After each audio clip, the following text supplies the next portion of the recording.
this is kind of just a bigger picture question about the rivalry, but I know you talked about basically Mike Woodson teaching you more about just the history of like Indiana basketball. That like when you were growing up, what do you remember about the IU Purdue rivalry? I guess like are there any memories that just kind of stick out in your mind? If I'm being honest, when I was growing up, I was not an IU or Purdue fan.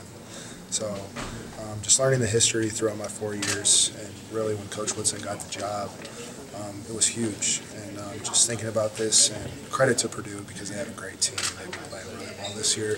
But we found a way, and we did something that hasn't been done in a long time, with sweeping them, and we just got to keep building off of it. Trayce, you've told us all along that Jalen could do this. You guys have always said that. When he has a game like this tonight, just how, for the other four of you out there, how do you take it all in? Absolutely. We feed off of him. I told him before the game even started, I said, you're going to get your opportunities, get them up and score the ball. And I kept telling him, and Coach Woody was trying to give me baskets, and I told him, I said, Coach, not right now.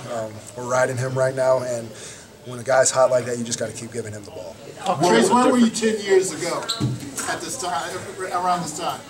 10 years ago, what would I be, 13?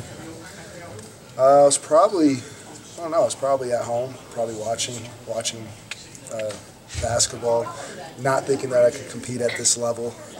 That was definitely before my growth spurt. So, but it's crazy how life comes at you, and 10 years ago, I would never been able to think that I would be able to do this. Trayce, what is it about Fino that makes him capable, not just playing well, but this is 35 on the road in a rivalry game, number 5 team in the country. What makes him capable of this? It just shows his maturity. He plays the game at his own pace. He knows how to come off ball screens really well. He knows how to read. And tonight, he just did an excellent job. And credit to him because we really rode him. He's a freshman. But coming into a hostile environment like this, probably the loudest place we'll play at. And doing this, it just shows what kind of kid he is and just how good he really is. How much have you improved as a passer, and how big of a role was your vision in the early part of the second half when you guys went on a big run there? Oh yeah, they threw the double team at me, so I try to get my teammates involved, especially when I wasn't scoring that much, and so I'm just trying to impact the games at different levels. I told Race that if they come from the big, to crack down on the guard that's going to be guarding him, and I think he got 2 baskets from that. Or telling Miller to not hide in the corner and come up a little bit so I can hit that swing pass for him. So, Trayce, where does this victory rank? And I think you're 10 years here at Indiana. This victory probably is the best victory that we've had. Just playing a complete 40 minutes, never getting wavered, got down early, then fought back, and then got down and we're down in the second half, and then we just kept fighting and fighting and fighting and chugging along, and then we just kept building the lead, and then we just rode it out. Trayce, to win a game like that, your thoughts on Trey Galloway? 13-5, no turnovers, plays 38 minutes, defends Braden well. He played an excellent game.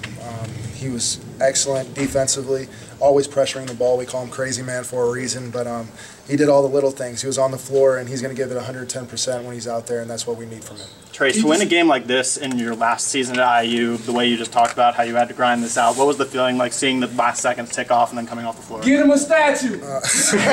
Absolutely, but it really just shows why the reason why I came back, to be in games like this.